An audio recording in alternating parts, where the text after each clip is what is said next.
As a child, I would take my allowance and I would jump on the Double R local and I would watch them blasting and digging the hole for the foundation of the Trade Center. So you really had a connection to these buildings? Yeah. Well, I watched them be built. I worked there and I sifted through the rubble for my 37 guys that I lost that day. His losses on September 11th were deeply personal. Working in the Port Authority's intelligence unit, he says he knew a decade earlier that the World Trade Center would be a terrorist target. In 1991 leading into 1992, I was asked by the commanding officer of the World Trade Center to do a vulnerability study. My report that I submitted was that the building was vulnerable to attack in the parking garages. Were your warnings heeded? You complete the report and you pass it up the chain. What they do with it after that is their business, not mine. But just a year after Bashir's report, Watch out! 1, 2, 3. More than 1,000 people were hurt and 6 killed when a bomb went off inside a van parked in the World Trade Center garage. It was an eye-opener at that time, but of course, as we get further down the road and other things have happened, it was really a huge warning sign. Bashir would then team up with the FBI, eventually helping track down and capture the mastermind of the 1993 attack, Ramzi Youssef, who gave law enforcement his own grim prediction about the Twin Towers the night they took him into custody in New York. It was February 7th, 1995, at about 9:30 at night, when we came around Lower Manhattan, and we took the blindfold off of him and said, "See, Ramsey, they're still standing." And he took the time to look us each in the eye in the helicopter. And he said, "Next time we'll have more money and we will bring them down."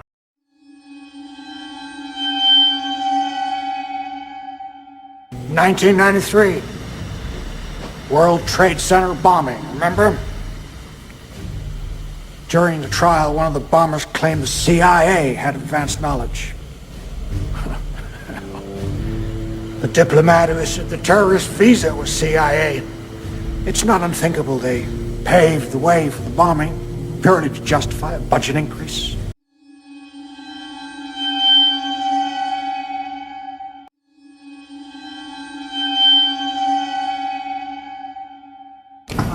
Last winter, the FBI was praised for its speed in cracking the case of the World Trade Center bombing and bringing 4 suspects to trial. Now, there is some evidence that the FBI may have known of the plot in advance through an informant and might even have stopped the bombing that killed 6 people. Correspondent Jacqueline Adams has the story. FBI agents might have been able to prevent last February's deadly explosion at New York's World Trade Center. They discussed secretly substituting harmless powder for the explosives, but they didn't, according to the FBI's own informant, Imad Salem. Unbeknownst to the FBI at the time, Salem recorded many of his conversations with his handlers. I'm holding 903 pages of draft transcripts. William Kunstler represents Sheikh Omar Abdel Rahman and several others charged with conspiring to blow up a series of New York City landmarks 4 months after the World Trade Center bombing. That case has not yet gone to trial. Kunstler confirmed newspaper reports of the Salem transcripts. In one, Salem complains to an FBI agent, "Since the bomb went off, I feel terrible. I feel bad. I feel here is people who don't listen." The agent replies, "Hey, I mean, it wasn't like you didn't try and I didn't try. You can't force people to do the right thing." There is material in here to show gross governmental misconduct. Today, attorneys for the defendants in the ongoing World Trade Center bombing case formally asked for the transcripts of Salem's tapes. Quite frankly, beyond me, why now, the 4th week into the trial, we still don't have these materials. Prosecutors have refused to comment publicly, but legal experts say the defense may have no right to those transcripts. It's not a defense to a crime to say, if only the government had stopped me, I wouldn't have done it. So this isn't material that ordinarily the defense would be entitled to.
Sheikh Omar Rahman, after escaping house arrest in Egypt following the assassination of Anwar Sadat, made his way to Peshawar, Pakistan, close to the reported birthplace of Times Square bomber Faisal Shahrazad. There he served as one of the CIA's point men in the smuggling of $3 billion in covert arms to the Mujahideen rebels fighting the Soviet invasion of Afghanistan. Then, in 1990, with reputed help from the agency, Rahman slipped past her watch list and flew to New York City. Within months of his arrival, one of his followers, an Egyptian named El Said Nozer, gunned down Rabbi Meir Kahan, founder of the Jewish Defense League, in a bloody shootout at the Marriott Hotel on Lexington Avenue. Your mother and you went to visit your father in prison, and then there's a scene that you write about in the book. If you could explain how the family initially reacted to allegations that he had killed this rabbi. Sure. Well, the evening of the assassination, my mother was watching television, and her show was interrupted by breaking news saying that Rabbi Meir Kahane had been shot, and so had his assailant, and neither were expected to live. And they cut to a clip of my father laying in a pool of blood, and that was essentially my mother's introduction into this radical ideology that my father had been following. Nozer was acquitted on the murder charges, despite the fact several people attending the Kahane's speech said they saw him run from the room with a gun in his hand, despite the fact a cab driver outside the hotel claimed Nozer hijacked his cab and put a gun to his head. No one, however, claimed seeing Nozer pull the trigger. Nozer did not testify, but while bleeding and being treated at Bellevue Hospital that night, he claimed a man with a yarmulke did the shooting and that he ran from the hotel because he was the only Arab in the place. Nozer smiled broadly tonight when the verdict came down. Pandemonium erupting in the courtroom as Kahane followers screamed death to Nozer. The brazenly public murder moved the Bureau to act. Salem was enlisted to risk his life and go undercover. His handlers gave him 3 months to infiltrate the Sheikh's cell. He did it in 3 weeks. In fact, he got so close that a bearded Salem in trench coat turned up in news photographs escorting Rahman. Soon he was driving the Sheikh on a fundraising trip to a Detroit mosque in a van provided by the FBI. The Sheikh's new handler also went up to Attica to visit Nozer, who had been convicted on gun charges in the rabbi's murder. Posing as a bomb maker, Salem vamped through a plot hatched by Nozer to blow up a dozen Jewish targets, including a series of synagogues and the 47th Street Diamond District.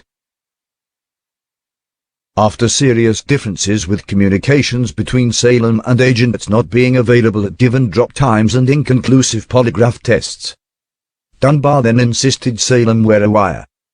At that point Salem had family in Egypt, and they would be at risk if he was exposed.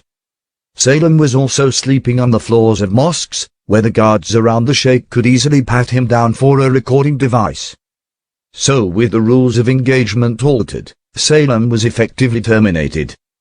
The FBI lost its eyes and ears inside this incredibly dangerous Al-Qaeda conspiracy.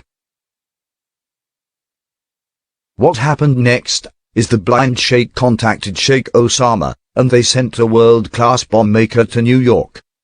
His name was Ramzi Ahmed Yousef.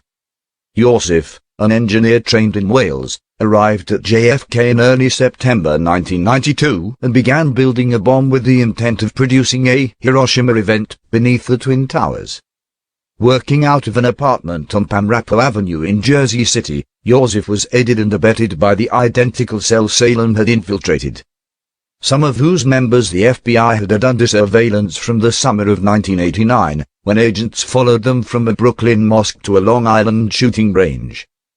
2 of the principals were Mahmoud Abu Halima, a 6'2" red-headed Egyptian cab driver, and Mohammed Salameh, a short, bearded Palestinian. Now out of the cell, Salem kept his ear to the ground at the Al Farouk Mosque in Brooklyn. He soon learned that a major bomb plot was afoot. A month after Yousef's arrival in 1992, Salem met Nancy Floyd at the Subway sandwich shop near the FBI's New York office and warned her to tell Abu Halima. "If you do this, Nancy," Salem told her, The red will lead you to the man building the bomb, but by then inter-office politics had hamstrung the FBI. Floyd had been described by a senior agent as the bitch. He had to get off the case. She warned Salem that she didn't think Dunbar would approve the surveillance.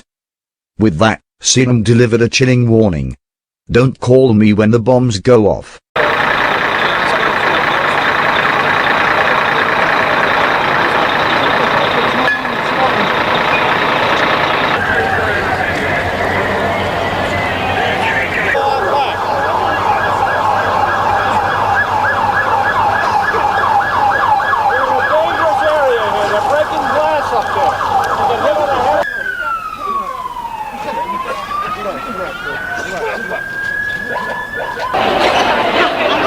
On sidewalk. Ready, Steven?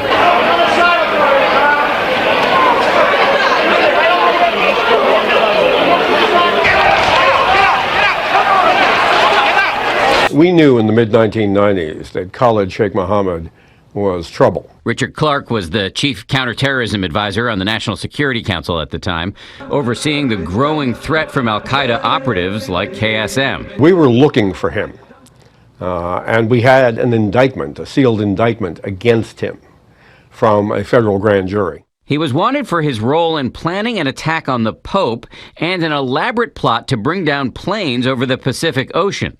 Both of those plots were foiled. To many of the people that knew him, he was the boss. So when you're looking at somebody who's thought of that way, you've got to put more effort into him. Bashir, along with his FBI partner Frank Pellegrino, crisscrossed the globe throughout the 1990s, hunting terrorists, including KSM. The U.S. government tracked him to Qatar in 1996, but Clark says when he requested help in capturing KSM, he was turned down.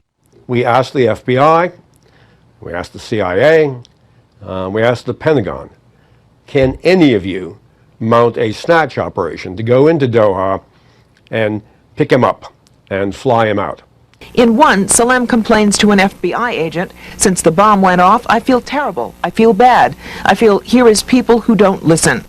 The agent replies, "Hey, I mean, it wasn't like you didn't try and I didn't try. You can't force people to do the right thing." And all of them said that was not within their capacity. KSM would go on to handpick the 19 terrorists who hijacked the planes on September 11th. But trying to stop terrorists before they acted was not the only frustration in the years leading up to 9/11. Since there had never been a major foreign terrorist attack, a catastrophic attack in the U.S., even though the evidence suggested it could happen, a lot of people didn't truly believe, that it would happen.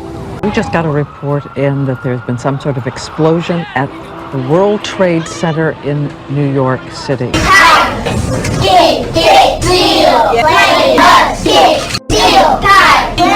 Must get